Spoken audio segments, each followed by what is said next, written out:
Good evening from Washington. I'm Larry O'Connor, and well, we're still not sure exactly what's going to happen in the House of Representatives with regard to this debt ceiling negotiation, and that's certainly going to be a big topic of discussion this evening. Let's kick things off with Representative Ralph Norman, Republican out of South Carolina. He's on the very important Rules Committee, and well, you tell me, Congressman, where do things stand right now with this debate and this vote pending? Well, the debate's pretty much over with, Larry. The bill will pass. I won't vote for it, and many others will not vote for it as well. But it came up in rules last night. We were one vote short of stopping it from even coming to the floor. Then, it'll get 100 Democrats, which is pretty ironic because the bill that we sent to the Senate had 0 Democrat votes. But so it's going to pass. It's, in my mind, did not do the job for America, but we'll live to fight another day. How many Republicans ultimately will stand up against Kevin McCarthy's negotiated deal here? Well, it probably will end up at the end of the day, 30 to 60, somewhere in there. Wow. You'll have, again, over 100 Democrats. So I got to ask you, I mean, this was really the first major test of Speaker McCarthy, and he's only able to get this passed with the help of Democrats. Is this one of those scenarios where you or one of your colleagues might actually call into question his future as Speaker? Well, what we called into question, and we said it to him, is the negotiating. I mean, why, in our opinion, Larry, gave the farm away? We had a good bill that was a basic bill. It wasn't everything I wanted. Had I known they were going to, or had we known they were going to cut it as much as they did, we would have added far more things to it. And I had sent letters to the Speaker to deduct the World Health Organization funding and add that to the list. But we would have, in any negotiation, you start out way more than you think you will end up with. In this case, pretty much the whole bill was gutted. Do you think that President Biden negotiated in good faith? I mean, he delayed. He wouldn't even sit at the table for nearly 100 days. And then when he did sit at the table, he lied about what Speaker McCarthy and the Republicans were going to do. He claimed you were cutting veterans' benefits. He claimed you were cutting border protection. He calls you fascists all the time. How does one negotiate with someone like that? Well, the best you can. The man's evil. I mean, what he's doing to this country, and I don't know any other way to describe it, Larry, is and I don't know how much of it is Joe Biden. He's not there. I mean, when you have to read a cue card to say thank you, that's kind of a problem. So, but his handlers did a pretty good job of using the date of the debt ceiling, which I never bought from the beginning. I think that was a negotiating ploy, and I think he waited as long as he did to make the American people say, well, we don't want a default, we want a Social Security payment, we want our veterans benefit. That was never in doubt anyway. Nobody in their right mind, even as wayward as Biden is, I don't think he would do that to the country. But we had asked Janet Yellen to back up why June 1 was the X date, or she later changed it to June 5th. Another couple of weeks of negotiating, we could have given McCarthy bolster him arguments as to why he shouldn't accept it and run it out to a real date. And I don't trust Janet Yellen. I don't trust her. I mean, she never responded on that, but I just don't trust her. This administration, I don't trust. I mean, look at what they're doing to America. Congressman, as I mentioned, this was the first big test for Kevin McCarthy as Speaker of the House.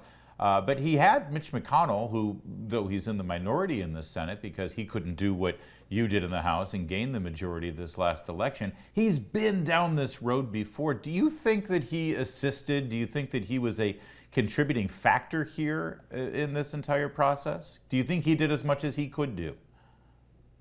Who, McCarthy or? Oh, McConnell. I mean, other than the judges, which he should elect conservative judges, he's sided with the liberals. I mean, the things he's done, he's part of the problem in the Senate. Donald Trump said that. So, the adage that I kept hearing, anytime it means cuts to anything in the House, They say, well, we can't get the Senate to go along. Well, I'm sorry, I'm not in the Senate. The House can control the purse strings, but Mitch McConnell is more of a drawback. He gets with Chuck Schumer and deals are cut all the time. And that's what's wrong with politics, to be honest with you. And I think Mitch probably started out okay when he first got in politics, but he's been in politics for I don't know how many decades. And he settles, and look how dissatisfied President Trump was with him on his policies.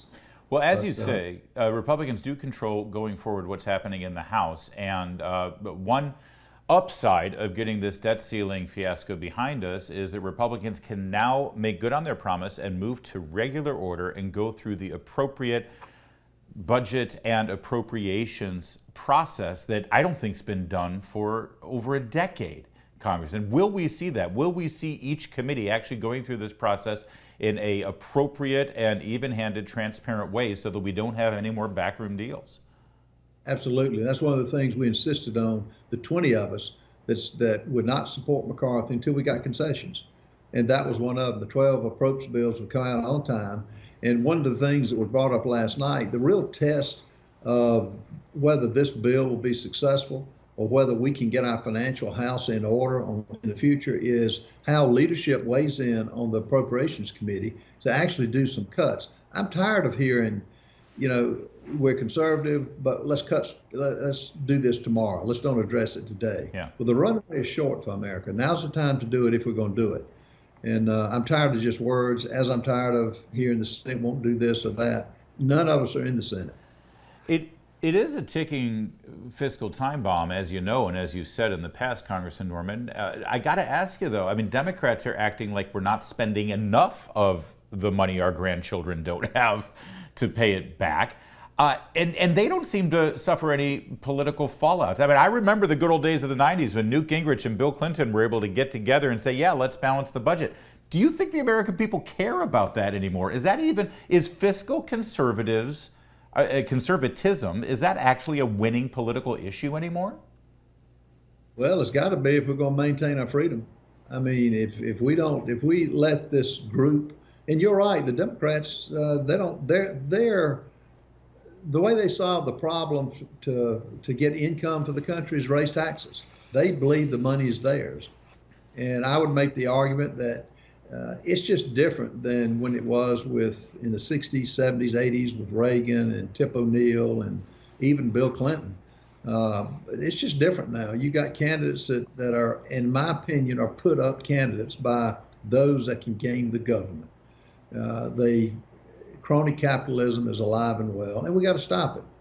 And with those members of Congress, no, it doesn't matter. They're going to do whatever the big donors tell them to do. And I mean, look at the tax rebates and tax policy that's based completely on this Green New Deal, which are a lot of them are sympathetic with what China's doing. And yeah.